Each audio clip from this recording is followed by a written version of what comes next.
Welcome to my channel. Try to hear the latest story. It was a balmy September afternoon in Austin when I parked in front of the weathered ranch house. The wind chimes on the porch tinkled softly, a sound that once spelled comfort and carefree summer days. Now, it felt distant, almost empty. I hadn't returned in over a year, not by choice, but because I'd been told there was no one left to see. When the front door groaned open, I wasn't greeted with warmth, but with a voice as sharp as the rusted screen door it drifted through. "So, you've finally bothered to show up," Grandma said. Her gaze was piercing, her arms folded tightly. I stopped in my tracks. Her words cut deeper than I'd braced for. "Grandma, what's happening?" I asked, stepping closer. "They told me you were in a care home, that you and Grandpa—" "Stop," she interrupted, raising a shaky hand.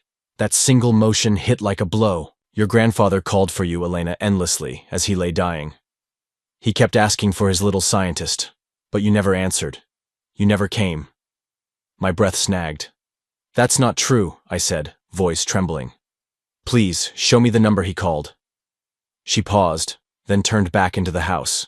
When she returned, she held a small, tattered notebook, its edges frayed. She handed it to me. I knew Grandpa's handwriting at once, but the number scrawled there wasn't mine, not even close. "This isn't my number," I whispered. "I've had the same one since high school." Her brow creased. "They told us you changed it when you left for college," she said, her tone softening. "Said you wanted distance, that you were embarrassed by us." "No," I said, stepping back, my legs unsteady. I clutched the porch railing. "Grandma, I came back last spring break. I came here. Vanessa was here. She said no one was home." Grandma's face paled. "We were here. We've always been here." "Elena, what are you saying?" "They lied to me," I said, anger swelling in my chest like a tide. "They told me you and Grandpa were in a facility in Cedar Ridge, that visitors weren't allowed, due to quarantine, that I should stay away and focus on school." Her lips parted, but no words came. She looked as if the air had been stolen from her. "They told us you didn't want to see us," she whispered at last. "That you had a new life, that we didn't fit in it." A sharp, unsteady laugh escaped me. "I never said that. They cut me off from you deliberately. They didn't even tell me Grandpa was sick until it was too late. They said the funeral was at 1 p.m. today. I got to the church, and it was empty." She blinked slowly and sank onto the porch swing, as if her legs could no longer hold her. "The funeral was at 9 a.m., she murmured, realization spreading across her face like a shadow. "They told everyone you didn't show, that you didn't care." I swallowed hard, my throat tight. I would never miss his funeral. Never. He was the only one who believed in me. The porch blurred as tears welled in my eyes. Without thinking, I knelt beside her, pressing my face into her lap. For a long time, we were silent. Only the wind spoke, rustling through the trees as if it, too, held secrets. "He died thinking I didn't care," I sobbed. "We know the truth now," Grandma said softly, smoothing my hair as she had when I was small. "We know, Elena." Grandma brushed her tears away with her sleeve, then looked at me with a strength I hadn't seen in years. The grief in her eyes remained, but it was now edged with something fiercer, determination. She rose slowly, dusting her skirt, and walked inside. I followed, uncertain of what was next. In the living room, everything was as I remembered, but the air felt denser. She lifted the phone from its cradle by the kitchen wall. Her fingers shook slightly as she dialed, but her voice was steady as stone. "Betty, it's me," she said evenly. "I need you, Jacob, and Vanessa here. Now," a muffled voice replied. Grandma cut it off. "No, it can't wait. Be here within the hour." She hung up without a farewell. Then she turned to me. "The lawyer's coming too," she said, her voice calm but simmering with purpose.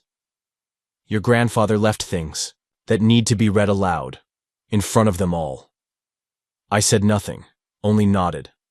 I wasn't prepared for what was coming, but I had nothing left to lose. An hour later, the doorbell chimed. "Stay in the kitchen until I call you," Grandma said, resting a gentle hand on my shoulder. I sat at the small kitchen table, where Grandpa used to sip his morning coffee, reading the science journals I'd saved for him. Through the wall, I heard their voices. Mom's overly bright tone, Dad's measured courtesy, Vanessa's familiar, exasperated huff. Then silence. And finally, Grandma's voice, clear and sharp. Please, everyone, sit. Mr. Colin Reeves is here to read David's will. That was my signal. I stepped into the living room. 3 heads whipped toward me. Mom's forced smile wavered. Dad's face drained of color. Vanessa's mouth opened, but no sound came. I could see their minds racing. Why was I here? Why had Grandma summoned them under pretense? Mr. Reeves opened his briefcase and drew out a thick envelope, the kind that held more than just legal papers. It held truths. He cleared his throat. I, Walter Dawson, of sound mind and clear intent, declare this my final will and testament. The room went still. Mr. Reeves read on.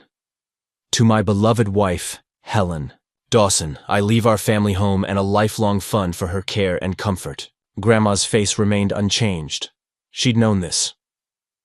To my granddaughter, Elena Dawson, I leave the newly built research facility at 482 Pine Ridge Lane, including all laboratory equipment, intellectual property rights to my sponsored projects, and funds for its ongoing development and staffing.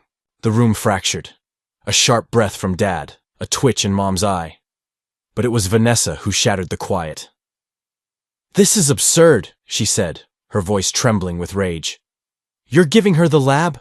The entire facility? Mr. Reeves didn't waver.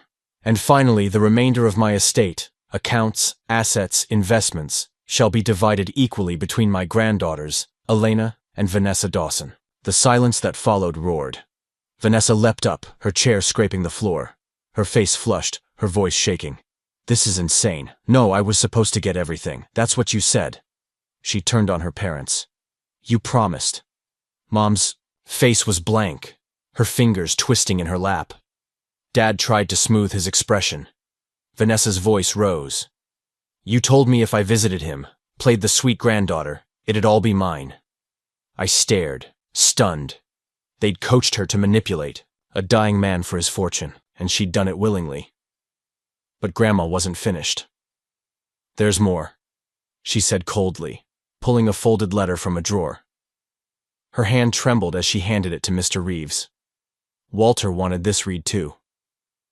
Mr. Reeves unfolded the letter carefully, its edges worn but Grandpa's handwriting bold and clear.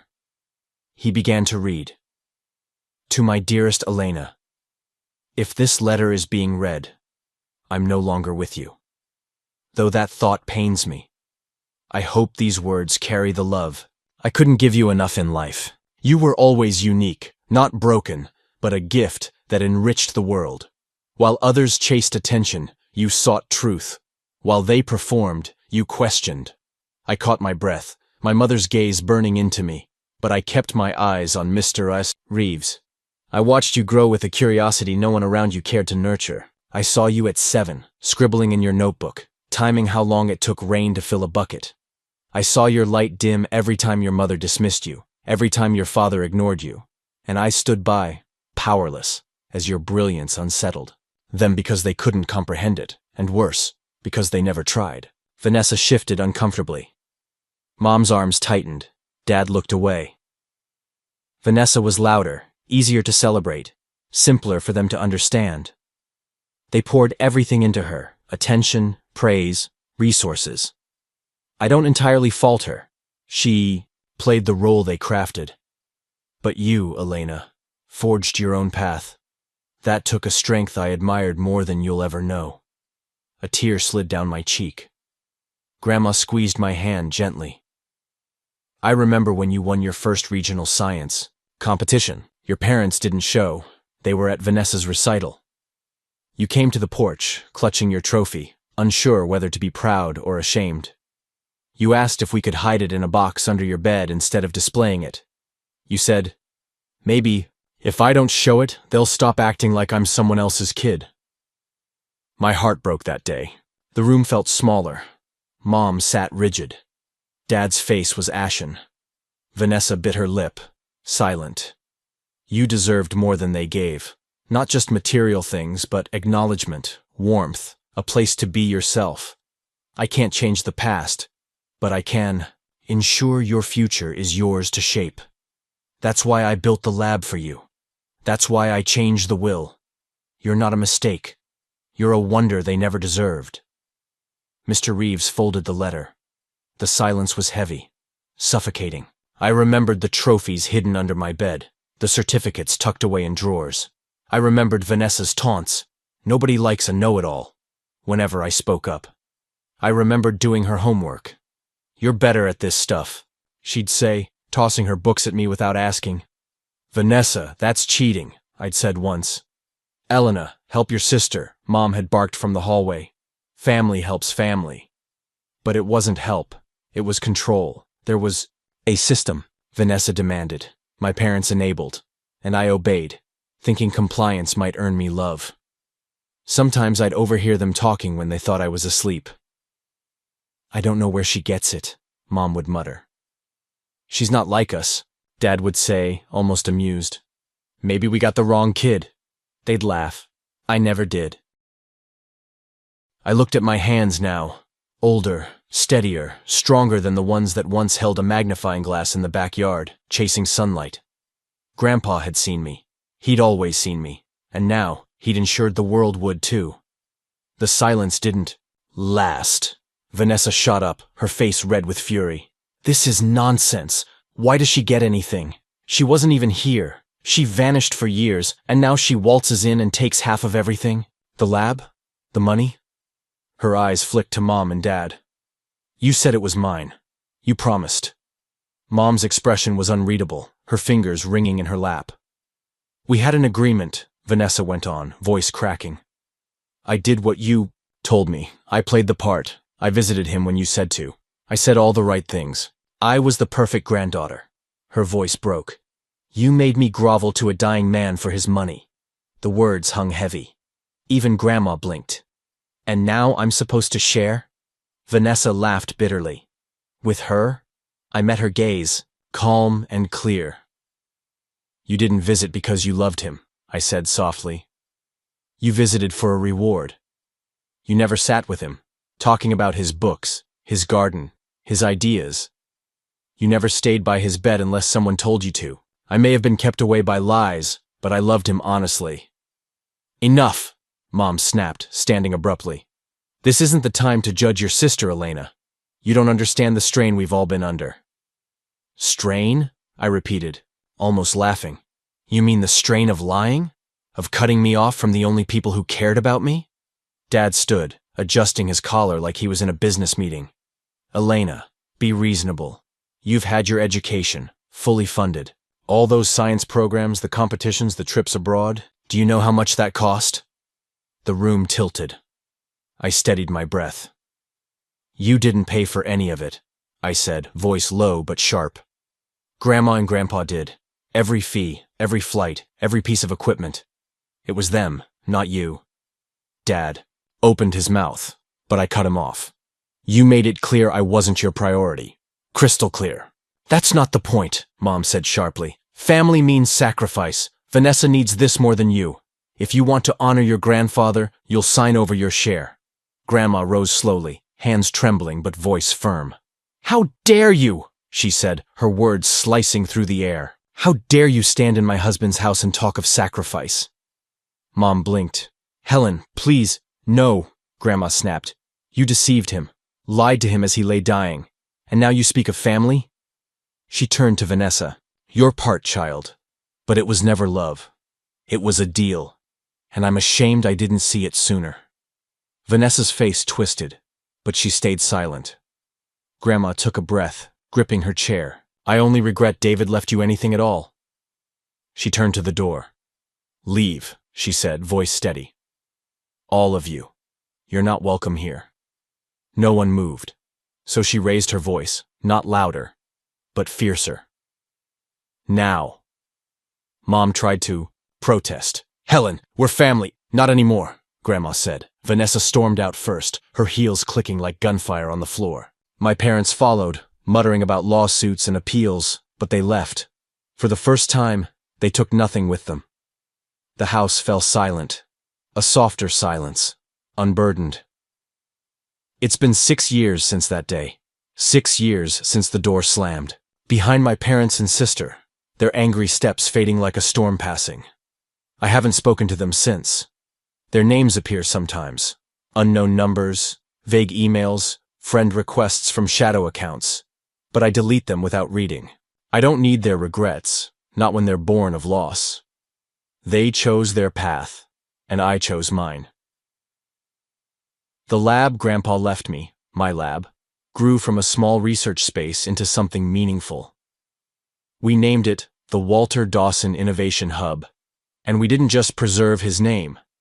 We honored his belief. We focus on sustainable agriculture, micro-irrigation, resilient crop genetics, eco-friendly pest control. Ideas once scribbled in science fair notebooks now reach farms struggling across the state. Last month, I stood on a stage in San Francisco, accepting a national grant for climate resilience innovation. I wore a Navy suit and carried my mother's silence like a shield. The crowd applauded. The spotlight didn't faze me. I met it head-on. Beside the stage, under the foundation's logo, was a photo of Walter Dawson, smiling in a field of sunflowers. The caption read, "For the visionaries who uplift those the world ignores." Somewhere, I think he saw it. Tara and Micah, my closest friends from college, now run departments at the hub. We laugh often, botch experiments, burn popcorn in the lounge microwave. But we also transform lives, not because we're brilliant, but because someone believed we could. Sometimes I wonder if Vanessa reflects on that day. If Mom still hosts her parties saying, "I have 2 daughters," with a polished smile. If Dad still calls himself honorable. But most days, I don't think of them at all. Yesterday, I was reorganizing an old bookcase in the hub's library, untouched for years. Inside a worn copy of The Order of Nature, I found a photograph. I knew it instantly from its faded edges. It was me, around 8, kneeling in the grass behind the barn, holding a magnifying glass to a beetle on a leaf. Grandpa stood beside me, pointing to something far off. We were both smiling. On the back, in his careful handwriting, he'd written, "My little scientist will shape the world someday." I held it for a long time, like something holy. Because now I know he was right.